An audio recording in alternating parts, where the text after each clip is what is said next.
Oke, selamat pagi. Assalamualaikum warahmatullahi wabarakatuh. Selamat datang Pak Ustadz Randy, luar biasa.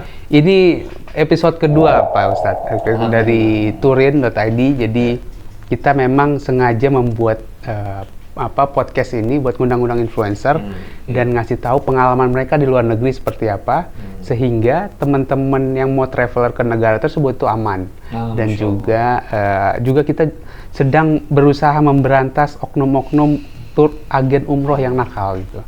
Jadi kita seleksi sini. Terima kasih Pak Ustadz Randy telah datang. Ya, thank you. Makasih juga. Jadi cerita sedikit, saya ketemu Pak Ustadz itu di acara Close the Door. Aku melihat Pak Ustadz, mungkin Pak Ustadz nggak ngeliatku, tapi aku cukup suka mengambil perhatian dengan membawa bendera, entah itu kok nggak menang lomba tuh, pokoknya gue menang lomba konten kreator.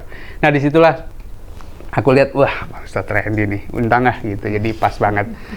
Ini langsung dari Semarang. Ya, ada acara terang show Kekebusana di Semarang, kota terakhir ya, dari 3 kota Jakarta, Malang, dan Semarang. Jadi baru berakhir kemarin, terus rapat sama top manajemen. Kebetulan saya konsultan lah di corporate strategiknya. Ya, pagi ini meluncur ke sini. Maka pas Mas Geza, kita langsung ke Jakarta dari Semarang. Wow, itu langsung ini tim langsung cepet beresin gitu. sorry. Oh, jadi emang sudah disiapkan dari minggu kemarin. Okay. Yang akan kita bahas kali ini adalah lebih ke pengalaman Pak Ustadz jalan-jalan ke luar negeri, habis itu trip halal trip. Dan kita karena anak muda ini, jadi nanti mau nanya-nanya gimana sih halal trip itu, apakah kalau kita ke Jepang kan sulit tuh mencari makanan halal. Dengan makan misalnya nggak makan babi tapi satu penggorengan atau apa, itu boleh atau enggak? Nah itu kita akan bahas nanti ke depannya. Habis itu menjadi konten kreator seperti apa, habis itu menjalankan bisnis seperti apa, itu yang akan kita bahas. Oke. Nah sekarang kita mulai dari Instagramnya Pak Ustadz Randy. Wow, Pak Ustadz Randy ini owner Quranic Insight YouTube channel. Nah ini apa nih Pak Ustadz? Jadi ya seperti juga sama-sama di programnya Close the Door ya, bersama Om Ded dan Mas Indrawan itu. Di YouTube ini kan sebetulnya kita ditantang untuk bikin konten spesifik pada target tertentu. Jadi bukan bikin konten untuk semua. Nah, di tengah 10 juta channel YouTube yang ada gitu kan, kemana saya kemudian mau mendeliver sebuah konten ke segmen mana. Jadi dalam semua, biasanya kan kalau kita diundang tuh ada tema-tema ya, kayak misalnya masjid ngundang bicara tazkiyatun nafs, pensucian jiwa, bicara akhlak, atau saya juga sebetulnya kemarin-kemarin banyak bicara tentang filantropi ya, filantropi, bagaimana melakukan mobilisasi penghimpunan kekuatan masyarakat pada program-program sosial, kurang lebih begitu. Nah, jadi memang spreadnya luas banget itu yang saya omongin. Nah, akhirnya saya juga sebetulnya punya ketertarikan mendalam pada Quranic Insight. Jadi bagaimana ayat-ayat Quran itu menjadi inspirasi gerak pada implementasi bisnis. Contoh misalnya, ini sebetulnya ada latar belakangnya karena waktu itu saya pernah kuliah di TB teknik perminyakan, lalu setelahnya saya nggak pernah kerja di oil and gas, tapi saya kemudian masuk ke short course business counselor, kurang lebih begitulah, ya, business coach gitu ya. Di business coach itu diajarkan misalnya 4DX ya, Maxwell, 4 discipline execution. Jadi kalau anggap aja kayak jualan umroh begini, jangan ditarget hasil jualannya, tapi ditarget aktivitasnya. On daily apa aja, apa yang diposting, jadi gitu. Jadi kalau kamu mau mendapatkan penjualan misalnya 100 paket umroh ya, 100 packs, apa yang kamu harus lakukan tiap hari? Berapa konten yang harus kamu buat, berapa orang yang kamu harus begitu, namanya 4DX. 4 discipline execution. Jadi fokus pada executionnya. Itu tuh udah ada di Quran.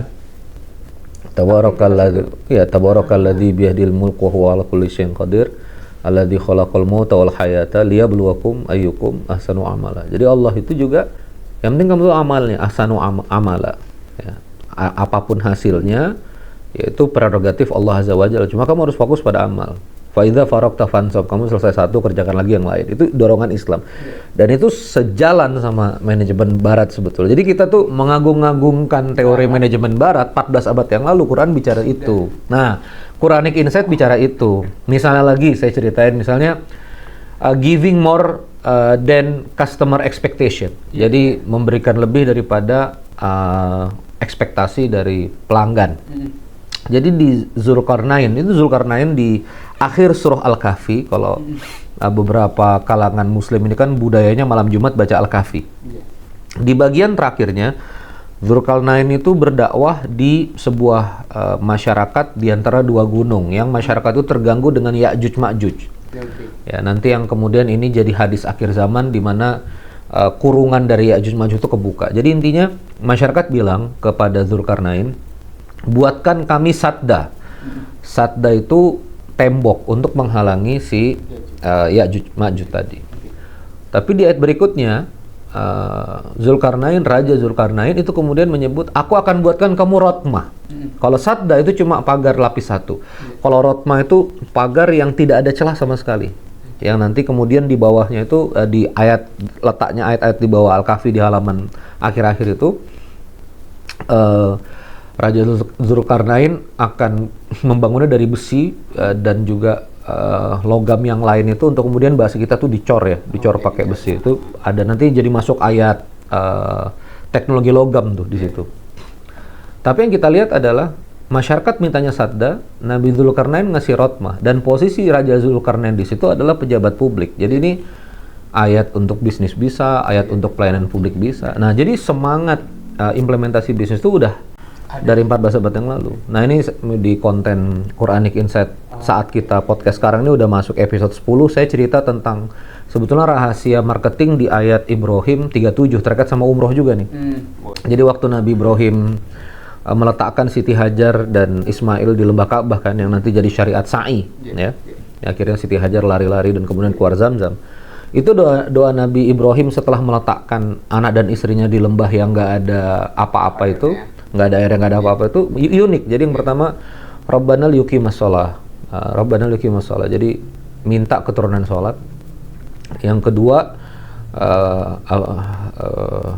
minta afidatan minan nas tahwi ilaihim, minta kasih sayang dan kecenderungan hati manusia. Baru terakhir minta materi, warzuqhum minats tsamarat, minta buah-buahan, lalu yashkurun. Jadi sebetulnya ini tuh gini tuh kelihatannya. Kalau rezeki itu mau datang, dia harus taat dulu. Kita jadi orang mesti taat. Yang kedua tuh hubungan, relation. Jadi dalam Quran, relation tuh di atasnya duit. Partnership.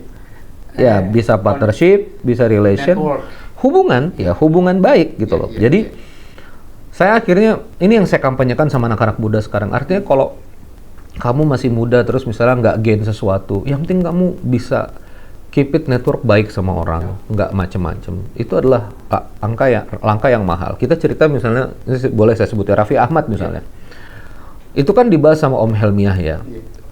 Nge-MC nggak terlalu bagus ya. Ini ya biasa lah, bukan nggak terlalu bagus, jadi so-so lah ya orangnya. Tapi kemudian akhlak dan adabnya Raffi Ahmad, kalau di WA orang, attitude, hubungan sama orang, jadi tahwi ilaihim tuh, banyak yang sayang.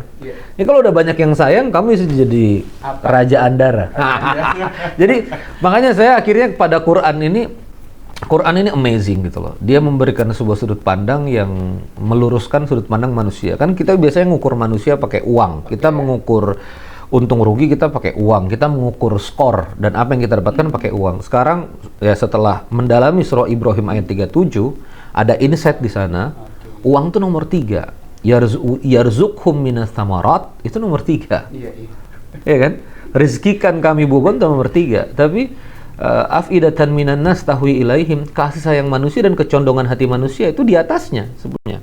Dan taat tentunya ya, taat itu kan udah nggak bisa ditawar-tawar, tapi ternyata antara duit sama net relation itu Nabi Ibrahim minta relation dulu. Kan nanti ceritanya begini, setelah Zamzam itu keluar, kan kalau secara singkat itu Mekkah dan Madinah sekarang, kalau kita umroh itu kan dia di tengah di antara Yaman dan Suriah, Yaman dan Syria. Nah, waktu nggak ada Zamzam, ini tuh padang tandus, nggak ada apa-apa. Pedagang itu nggak punya rest area. Nah, jadi yang dari Yaman, dari selatan ke utara, karena ini masalah geografis kan. Ada yang tumbuh di Yaman, nggak tumbuh di Suriah, ada yang tumbuh di Suriah, nggak tumbuh di Yaman. Dan Yaman ini kan memang tekstilnya bagus.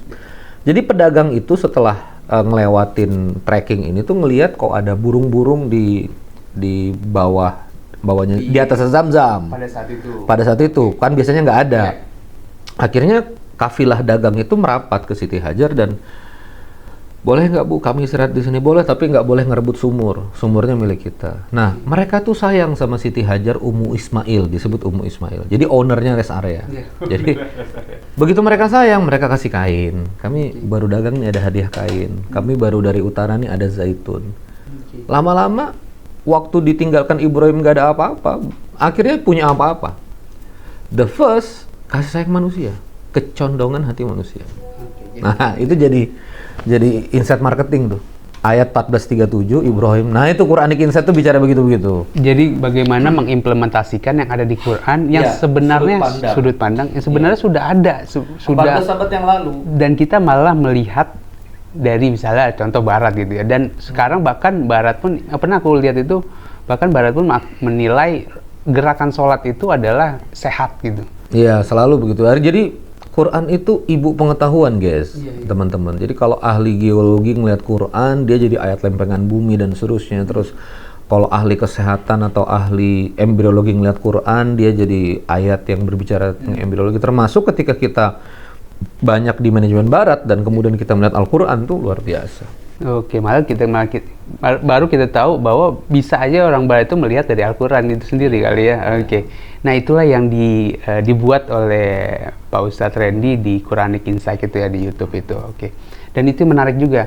Kebanyakan anak muda yang sekarang itu mau ngelakuin, misalnya bikin konten ya, bikin konten kreator, nyari duitnya dulu. Mana sih yang ada duitnya?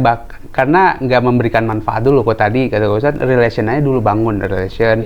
Habis itu bangun kebermanfaatan. Kok tadi misalnya tadi rest area kan memberi manfaat, habis itu orang bakal memberi manfaat lagi. Nah kebanyakan anak muda sekarang ini ada duitnya apa enggak sih gitu. Ya itu ayatnya beda lagi. Beda lagi tuh. Jadi di Ibrahim ini kalau kita di As-Saffat, surah As-Saffat 99 yang kemudian nanti menceritakan juga Zam-Zam itu keluar, diawali dengan kata kalimat dari Nabi Ibrahim, ini dzahibun ila rabbi. Kehidupanku tuh berjalan kepada Robku, bukan berjalan kepada uang, bukan berjalan kepada dunia. Dzahibun ila rabbi. Dijelaskan di hadis bunyinya begini, barang siapa yang obsesinya dunia, Allah akan hancurkan urusannya, cerai-beraikan, Allah akan buat kemudian matanya melihat kurang terus, dan kemudian Allah akan membatasi dunianya. Dunianya cuma dikasih sebutuhnya. Dan barang siapa yang obsesinya akhirat, Allah akan bikin pandangannya kepada apapun tuh terasa puas, Allah akan mudahkan urusannya, dan Allah akan bikin dunia itu datang kepada dia secara hina. Jadi dunia itu menghamba kepada dia. Perhatikan katanya, obsesinya akhirat. Bikin konten, kalau obsesinya dunia, ya makanya suka pegel kan, yang nonton cuma 300, yang nonton cuma berapa, suka pegel, yang nonton cuma sekian-sekian. Tapi ketika kita obsesinya akhirat, kayak misalnya kita podcast sekarang, kita pengen ngedukasi nih teman-teman, terserah sih berapapun yang nonton nanti, tapi kemudian kita obsesinya akhirat dulu. Bikin konten juga gitu. Saya merasakan, alhamdulillah nih kan habis dirapiin sama Mas Indra, inkubasi Om Ded itu. Kemarin tuh alhamdulillah episode 9 yang biasanya kita 100, 120 tuh udah tembus 360 sekian ya di YouTube. Ternyata yang nonton tuh teman-teman corporate ya. Jadi tiba-tiba saya diundang Sate Marangi di Bandung, Akikah Express, lalu kemudian klinik Medisina di Indramayu tuh langsung tiba-tiba undang-undang terus. Artinya ya memang kalau kita niatnya giving, niatnya obsesi akhirat, ya memang dunia. Nah ini saya nggak bisa bilang niat aneh udah benar, kadang-kadang niat kita udah benar, belok lagi belok. Nah makanya tapi yang antum katakan tadi, lagi-lagi udah ada di Quran. Dan aku kan semenjak tahun 2020 aku bangun Instagramnya Dosen Digital. Dan sampai sekarang itu aku nggak punya red card, Pak Ustadz, nggak punya red card, dan aku sering diundang. Jadi memang dari ucapan terima kasih pun aku pernah gitu, Pak Geza, saya undang dong. Ya boleh, saya nggak pernah nanyain red card, karena saya percaya mungkin saya nggak cuma dapat uang sini, saya dapat akan koneksi di sini. Ya itu dia tadi. Dan afidatan tahwi ilaihim. Dan nantinya, dan itu beneran terpecahkan, maksudnya setelah saya nggak dibayar ataupun terima kasih, itu pertemuan kedua ketiganya itu langsung dapat undangan lebih gitu. Nah itu yang aku, wah ini luar biasa banget ini. Oke. Nah, itulah yang dibahas di Quran Insight YouTube. Ya, jadi bagi teman-teman nanti ya boleh salah satu tempat. kunjungin. Ya, Pak Ustadz Randy. Faja'al afidatan minan nas, maka jadikanlah afidah fuada, perasaan manusia, sebagian manusia minan nas, tahwi ilahim, cenderung kepada mereka, artinya cenderung kepada Siti Hajar dan Ismail. Itu doa kedua dari Nabi Ibrahim. Wah, mantap. Oke. Sekarang kita ngebahas tentang keke busana. Nah, keke busana ini dari kapan? Ya, jadi gini, saya waktu itu setelah 2008 keluar dari ITB, saya nggak selesai ITB-nya. Itu kemudian saya masuk di dunia. Pertama edukasi training dulu sama Pak Jamil Azaini, kita belajar public speaking, lalu kemudian saya sempat belajar business counselor, ambil course bisnis dan memberanikan bantu UMKM. Jadi saya umur 24-25 itu udah turun untuk bantuin UMKM, jadi UMKM. Nah, salah satu UMKM yang kemudian sebetulnya udah gede juga sih Keke waktu itu. Itu Bunda Tika minta saya untuk nemenin di Keke Busana, ownernya ya dari Bogor. Nah, waktu itu saya 2012 jadi konsultan dulu, 2013 cuma pulang pergi konsultan, 2014 Januari saya mulai mukim di Bogor untuk jadi CEO. Jadi tempat saya belajar semua eksekusi bisnis dan semuanya itu di Bogor, di Keke. Tapi waktu 2014, 15, 16, 17 itu sebetulnya fungsi saya itu CMO, Chief Marketing Officer. Ya memang saya banyak bawa brandnya itu ke marketing, tapi saya nggak ngurusin riset produk, nggak ngurusin kanal sales itu. Kanal sales itu ya normal-normal aja lah, jualan seperti biasa. Mereka jualan pakai distributor. Nah, awareness-nya bagus, tapi waktu itu menurut saya sih kita nggak terlalu berhasil di kanal penjualan ya. Kanal penjualan itu slightly tumbuh perlahan saja. Nah, sampai akhirnya di etapa pasca COVID, anak beliau dari Melbourne pulang. Sekarang dipegang sama Fahrule Emeralda, kita nyebutnya Uni Alda sebagai CEO Keke Busana. Yang sekarang beliau ambil CEO Keke Group, fokus ke kanal. Nah, Bunda manggil saya lagi, ownernya, untuk coba strategik yang dulu-dulu kita keluarkan lagi. Jadi sekarang, jadi sekarang alhamdulillah dalam 8 bulan ini 50 toko udah tegak, Teras Keke namanya. Itu desain awal filosofi nama sih di zaman saya, cuma dikerjain detail di zamannya Uni Alda ya. Maksudnya Uni Alda berhasil bangun 50 toko, berhasil juga melakukan rekonstruksi pada jaringan. Nah, sekarang kanalnya udah siap nih, perang tempur udaranya nih seperti apa. Makanya kan kita ketemu di inkubasi Om Ded, di Close the Door. Ya salah satunya adalah karena sekarang saya di corporate strategic lah. Tapi nggak di dalam organisasi eksekutifnya, tapi kemudian mungkin lebih ke konsultatif ya. Konseling konsultatif. Dan ini kan di bagian busana muslim dan pemainnya banyak nih, Ustadz. Apalagi melihat kasus kemarin ini gara-gara TikTok ya kan? Iya. Nah, apa sih yang dilakukan si Keke Busana ini menanggapi peralihan customer experience, customer behavior, terutama dari yang sempat pernah offline, habis itu online, dan sekarang makin sepi yang ke offline-nya. Nah itu, dan sekarang padahal di Keke Busana ini sudah 50 teras busana telah tegak. Nah itu kok bisa gitu? Iya. Nah itu dia tuh strategi buat teman-teman. Saya sih harus terbuka bahwa TikTok juga happening kan sebetulnya 2-3 bulan terakhir ini dia slightly move ya, dan dampaknya terasa. Apakah itu berdampak di Keke Busana? Saya rasa semua brand merasakan dampak dari orang kemudian lebih nyaman dan lebih memilih murah-murah tadi. Nah, satu hal yang sebetulnya sekarang kami pikirkan dan juga menjadi bahasan saya, barusan tadi malam juga sedikit rapat, artinya ada yang nggak bisa digeser sama TikTok, yaitu brand. Iya, benar. Brandnya. Brand TikTok. Nah, jadi maksudnya yang nggak bisa digeser oleh TikTok itu, mungkin dia bisa potong kanal penjualannya, nggak usah lagi beli di toko segala macam, tapi dia nggak bisa ganti brandnya. Maka sih kalau misalnya saya, jaringan-jaringan juga kita edukasi untuk kemudian turun ke online, membuka diri gitu ya. Dan teras-teras yang sudah memang tegak, ya itu sebetulnya bagus juga sebagai titik distribusi terdekat kan. Mereka jadi warehouse terdekat, jadi ada beberapa orang yang masih pengen megang, experience, pengen nyentuh dan seterusnya gitu. Dan bagi kami adalah menguatkan di sisi brandnya. Sebetulnya tantangan yang lebih berat, bukan lebih berat ya, lebih menantang itu adalah ya semuanya mau jual busana muslim kan. Iya. Gitu. Nah, jadi memang ini yang sekarang saya lagi wanti-wanti ke teman-teman jajaran eksekutif di Keke Busana bahwa it's about perception gitu loh. Ya kita bagaimanapun Keke Busana ini harus bisa dipersepsi setidaknya walaupun tidak mahal seperti Louis Vuitton atau tidak mahal seperti Balenciaga, tapi kemudian dipersepsi oleh publik itu punya ingatan. Karena gini Mas, yang menarik di Keke Busana itu ini brand tua sebetulnya. More than 10 years. Ini lebih dari satu dasawarsa. Dan masuk ke generasi kedua. Nah, kalau dilihat kompetisi pada brand-brand yang sama, itu brand-brand yang sama, ini brand-brand muda.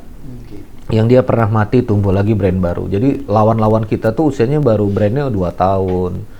Ada yang 5 tahun, ada yang 7 tahun. Kalau kita ini brand tua memang, yang kemudian dia secara brand tuh lama, senior, tapi dia bertahan terus dan berhasil rejuvenate. Kalau bahasa kita itu makin muda, makin muda, makin muda. Jadi saya rasa itu sih. Ini sorry ya, ngomong sama corporate strategic tuh ngomongnya ngawang-ngawang gitu. Dan memang mau nggak mau pun kita harus digital gitu ya, mau nggak mau. Menurutku sih mau nggak mau, karena kehidupan teman-teman kita dulu, junior-junior kita dulu kan dia masih kecil. Sekarang dia sudah hidup dari mengenal digital gitu, dan dia sudah terbiasa dengan digital. Mau nggak mau pun kita harus ke arah sana gitu. Nah itulah yang harus semua orang itu pelajari, beradaptasi. Mungkin dulu Pak Ustadz pernah zamannya mesin tik gitu ya. SD kena mesin tik. SD kena, abis itu ada warnet. Saya mengalami itu digital transformation. Iya, dan apa kaset beta pita. Kaset beta pita putar. Tahun berapa? Saya 8. Oh iya, satu musik flash disk. 128 megabyte udah jagoan banget. Itu udah paling dibanggakan ke kampus itu. Kacau. Nah, jadi kalau misalnya ditarik dari dulu pun memang sudah bertransformasi. Tinggal kita mau siap atau enggak. Iya, Keke Busana juga keputusannya. Tapi kita nggak di merek di Kekenya ya. Kita punya satu lini mudah-mudahan, tapi saya belum bisa kasih tahu sekarang. Ini akan sangat-sangat berfokus pada digital.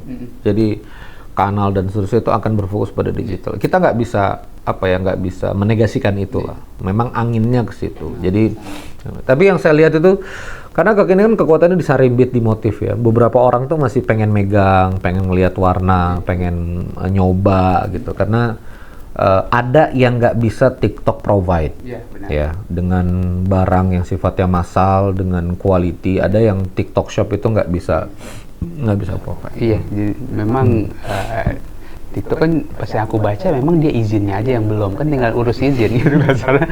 Oke, izin udah selesai, kita kan ya akan cuman beda platform, mungkin kita suruh install lagi yang lainnya TikTok Shop.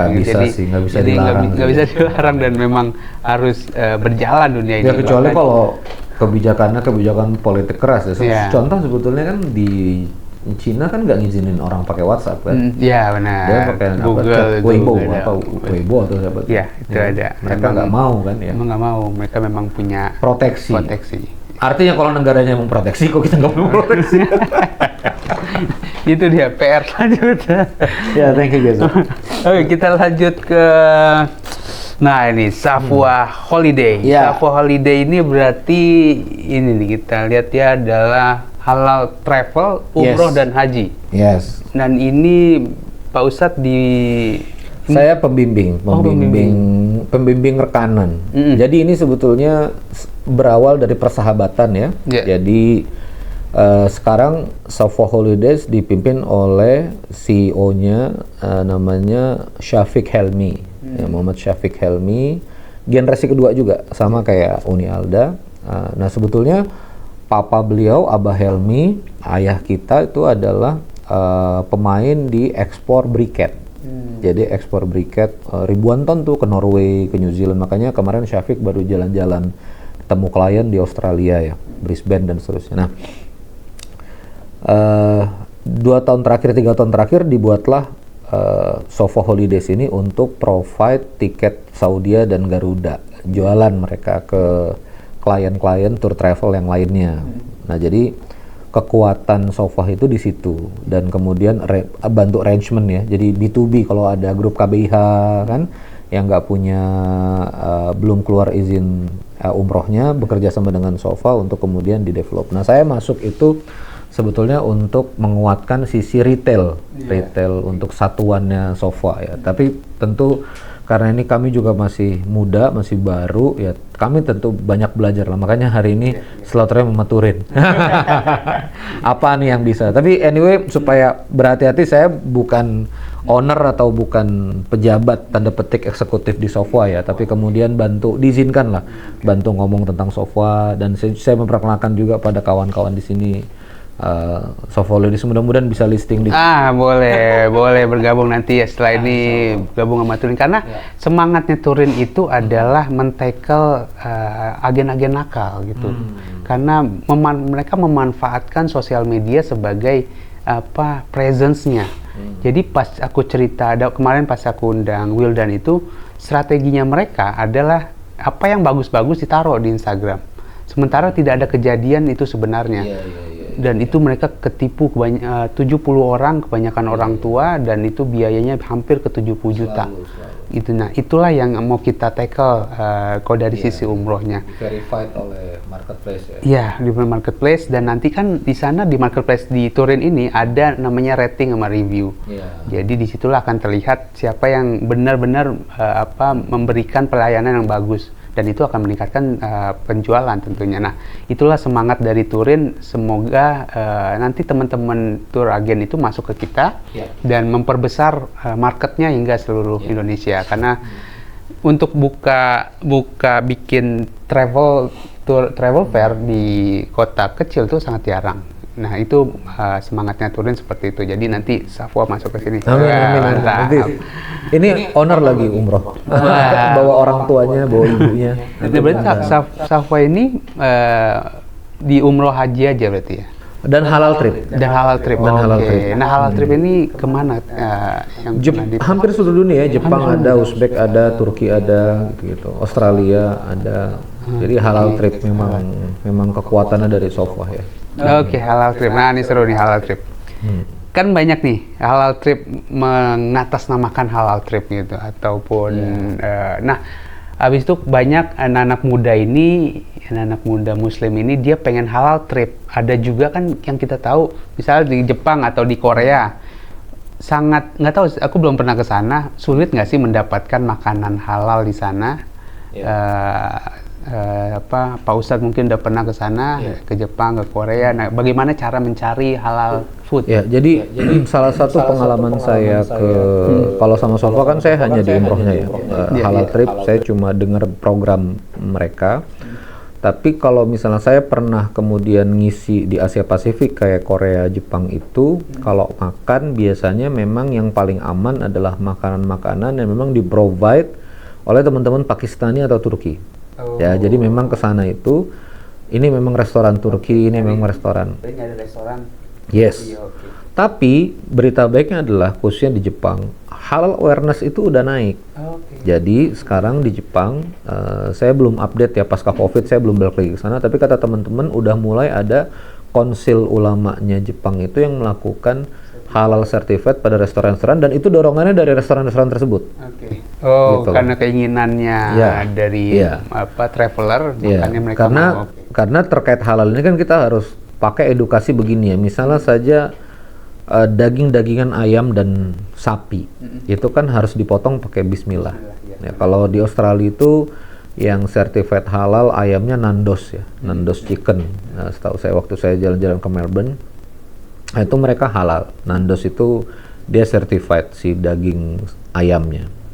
Nah, tapi kan artinya nggak bisa no park no lard doang. No park no lard, no park no lard. Ya emang cuma sapinya gimana. Dan ingredients itu kayak misalnya sapinya halal, lu bakar pakai wine. Sapinya halal, terus kamu proses pakai ada beberapa marinasi kayak atau ingredients yang dia nggak certified. Ada yang menarik, saya punya bukan binaan sih ya, temen, tapi memang saya temenin dari awal ya. Dia buka tuh Ijo-Ijoan Kitchen di Bogor, itu steakhouse ya, Ijo-Ijoan Kitchen. Jadi waktu ngobrol sama saya gimana nih kita penetrasi dulu, saya bilang steak ini sensitifnya di halal. Urusin aja dulu, kamu satu-satunya yang halal MUI. Karena kita punya bukan kompetitor ya benchmark gitu ya.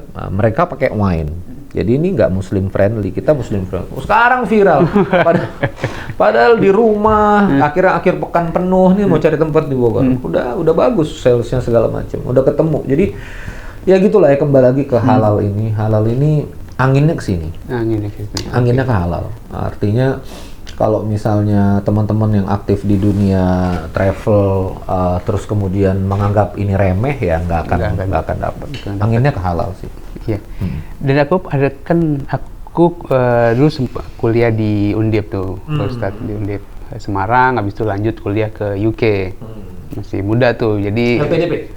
Belum, zaman itu udah ada tapi belum banyak, dan aku bagian yang penting cepet lah gitu. Nah jadi aku ke Inggris tuh, ke Liverpool. Nah pengalamanku di sana mencari restoran Timur Tengah itu ada, tapi masih dikit.